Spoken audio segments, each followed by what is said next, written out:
بسم الله الرحمن الرحيم. اهلا وسهلا بكم في سلسله علاج خشونه المفاصل بالتعاون مع شركه الحياه للادويه. النهارده عاوزين نتكلم على طرق الوقايه من علاج الخشونه. بدانا فيها المره اللي فاتت واتكلمنا عن البودي ماس اندكس او معدل الوزن، وقلنا اهم حاجه يكون اقل من 25 اذا امكن، ومن 25 30 ده الوسط، وفوق 30 ده اللي هو الخطير. ويتحسب قلنا الوزن على الطول، في نضرب الطول في 2 ويتقسم بيدينا نسبة معينة، أهم حاجة تكون أقل من 25%. طيب إيه الحاجات التانية ممكن الوقاية منها عشان نعمل خشونة؟ قلنا أول حاجة زيادة الوزن، 2 ضعف العضلات. يعني ضعف عضلات الفخذ يا جماعة ده من الحاجات المهمة جدا اللي بتساعد إن يحصل خشونة في الركبة زيادة شوية.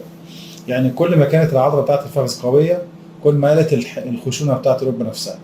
وضعف العضلات ده ان احنا بنعمل لو كان في سبب نتيجه حاجه تانية لازم نعالجها، او ان احنا نعمل علاج طبيعي للحاله دي، ان احنا نعمل تقويه لعضلات الفخذ.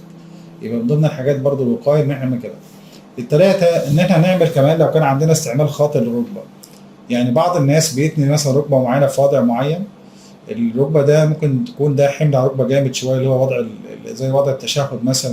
لما يكون عندك خشونه جامده شويه في الركب بنمنع العين هو يمنع وضع التشهد اللي هو قاعد في الصاله ده، او اي وضع زيه. يعني في مثلا بعض الاعمال زي واحد مثلا بيشتغل في البلاط فيقول لي يا احمد انا عندي الاقي عنده خشونه دايما في ركبه والركبه الثانيه كويسه، عشان الوضع بتاع الركبه دي مثلا متني جامد جدا لغايه الاخر.